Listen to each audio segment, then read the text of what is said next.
What's going on, guys? Welcome back to NolanTCG, and we are back here today for another deck profile, and this time it's for Sunavalon.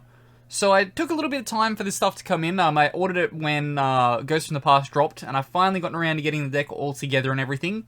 Overall, the deck's super fun to play. Like, it's a super, not consistent, but like super combo-y kind of style. Throw everything onto the board and just kind of see where your hand goes style deck. And I quite like it. Like, I thought it was quite fun to mess around with. Only issue I kind of have at the moment is that it needs those like arrows to point sideways. Of course, we do have the support coming up in the next set, so we'll get another profile done when that stuff comes out. We'll pick that up pretty quickly, and we'll get another profile to you for Sunavalon. But before we do get started, as always, please do remember to drop down below and hit that subscribe button if you are new here, because we are always happy to have new people to the channel. And let's get on into the deck profile. Okay, so starting us off, we have, of course, the 3 copies of the Sunseed Genius Loki. Of course, this makes like the whole deck go around. Who would have thought a level 1 normal plant monster would make an entire deck thrive, but this is essentially it.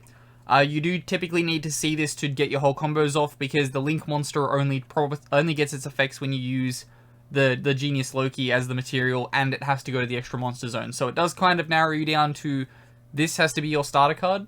However, you do play a lot of combo extenders to get you past that. You do play a fair few ways to search this as well. Of course, next off, we have the 3 copies of Sunseed Shadow. So this is typically here, so if you have the Genius Loki, you can just special it down onto the board. Keep going from there. You do get locked to plants by this card's effect, though, so that is something to keep in mind. After that, we are playing 2 more one-offs. We're playing 1 Sunseed Twin and 1 Sunvine Maiden. Of course, you can cut the Sunvine Maiden if you don't feel it's useful. I just kind of felt in the, like, I've only opened a very brief way to play kind of build.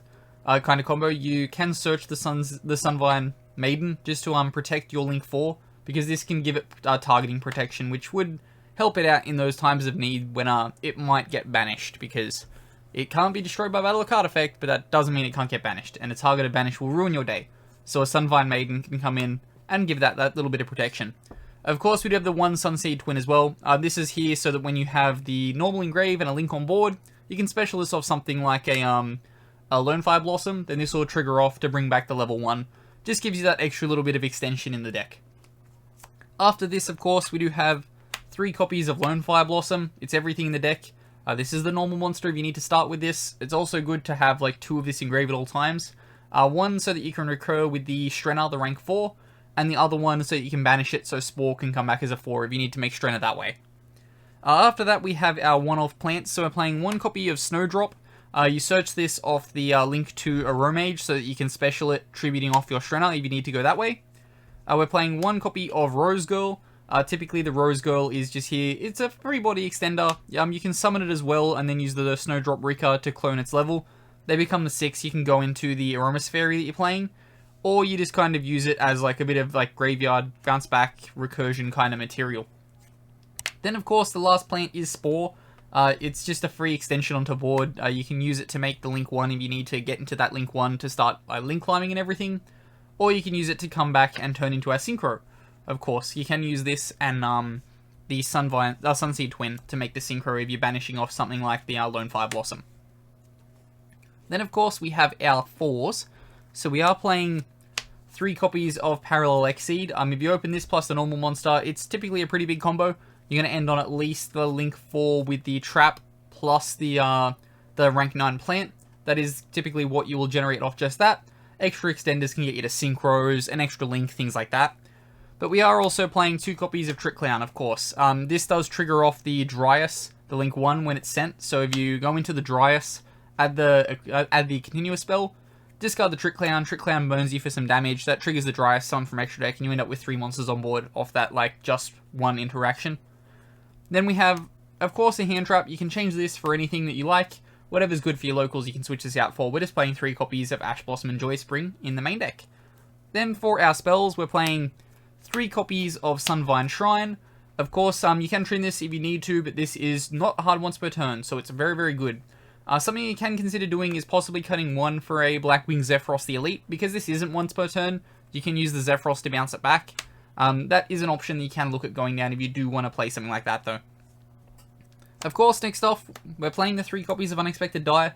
We don't care if we brick on this because we need to see it, because you need that normal monster as your like first summon to keep going. Also, the fact this doesn't use your normal summon is pretty good, because you can just kind of search a Lone Fire Blossom if you need to off the Aromas Fairy, and then you can just normal summon that. And that's good time. That's very, very good time. Then the other spells we've got, of course, 2 copies of Painful Decision. This one you can only resolve really once, so you don't want to see 2 of this. That's like disastrous. But yeah, Painful Decision, again, gets you a normal monster. Also gets you 1 engrave if you've opened up multiple copies of your Sunvine Shrine. Then we're playing 2 copies of Wear Off Thou after that. This can just search off your other level 1, the Sunseed Shadow. And then that can just get you like the free extension. That's always an option you can go down. You don't mind if you don't actually normal summon the card, because in the end phase you take the 2k damage, and then you're just going to hopefully trigger the Link 2 or the Link 1 if you've left one on board. And then that's just going to get you more combo, which is always good. Then after that we got some one-offs. So we're playing 1 copy of Super Solar Nutrient. Simply because this can turn pretty much most of your cards into a Lone Fire Blossom, which is always good. It does need to equip to a level 2 or lower. You'll typically attach it to a 1, and then you go into that Lone Fire Blossom and combo off. 1 copy of 1-for-1, again, the theory is you need to access that 1 normal as quickly as possible, so the 1-for-1 comes in handy there. And then the 1 copy of Monster Reborn is just like a generic extender, can bring things back and help your board combo better, as I stumble over a lot of words there. Then for the traps, we're playing just 1 copy of Sunavalon Bloom. You can consider bumping this up to 2 if you'd like. I never really needed 2 when I've played the deck. Just having the 1 to just kind of blank your opponent's turn, and then on the next turn you can use the effect in Damage Calc to gain the attack. We can play the 1 copy of Blessed Winds to search off the Aromas Fairy. This just gets you the free pop, gains you that life points, you get the pop, away you go. Then we're playing 3 copies of Impermanence running out the main deck. Again, of course, with the hand trap lineups, you can always change them to whatever you need at your locals. Okay, next off we've got Link Monsters, and of course it is 3 copies of Sunavalon Dryas. This extra deck will change quite dramatically when the new cards come out, because they are so much better and they give you so much more toolbox, but at the moment, 3 copies of Sunavalon Dryas. Then we're playing Dry Deaths after that, just 2 copies of this. Typically you don't want to use the Sunseed Shadow to summon a second Dryas, because then you have no real way to get into your Dry Deaths on the next play. You typically want to make this like first. You want to be copying this, you don't want to be copying this, otherwise it starves you for resources on the follow-up turns, if it does come down to that, and that can mean a very bad time for you. Then of course we are playing the 1 Link 4 in 1 Sunavalon Dry Trentier, because this is what happens when you give Trent steroids. He turns into a Link 4, and Trent can just search things that negate everything, and he pop. Trent's a good card. Trent's a very good card. Then for the rest of it, we've got 3 copies of Sunvine Thrasher. Just whenever it targets your Sunvine Big Trent. When it targets Big Trent, it goes to 4k. Then Big Trent with the trap can gain its attack and damage calc. You just have like 2 of these under a Big Trent, and that's pretty much gained through most boards. It's like, what, 16,000 damage? Then we have the 1 cheesy Sunvine Gardener. This card's not fully essential. You can switch this out for something else if you'd like. I typically use it in the combo if I'm using like the Trick Clown. This is what I'm going to summon. Just as like something to burn out of the extra deck. Of course, you can just summon a Thrasher though if you'd like to. You are playing 3 of it. You're typically not going to summon all 3, so you don't necessarily need to play either 3 of this or 1 of this. It's 100% up to you. This does sometimes cheese the battle phase away from your opponent though and keep you alive for the next turn.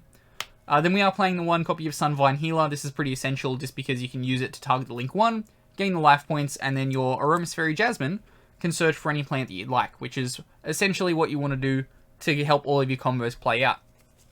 Of course, your Aromas Fairy Jasmine, you're playing 1 of that. Tributes what it points to, toolboxes out your deck.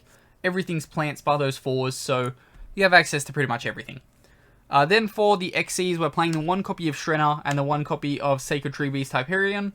Of course, your Shrenner is going to get tributed quite easily in this deck to summon this out. Your Aromas Fairy Jasmine can do it. The Snowdrop can do it. Depending on what line of combo you're going down as to when you want to do that, is kind of how you're going to play out your combos. And then last off in the extra deck here, we have the Aromas Fairy Sweet Marjoram. Of course, when you summon this, you're going to search that Winds. And then on your opponent's turn, if you activate the Winds, shuffle 1 back, gain 500 life, this pops a card. It's just an extra bit of interaction to help your day out. But that wraps up here for the deck profile for this one. So as always, do remember to comment down below any changes or things you would make to the deck. We are going to update this again when the new support comes out, so keep an eye out for that. As always though, I've been Ben from NolanTCG, and have a good afternoon everybody.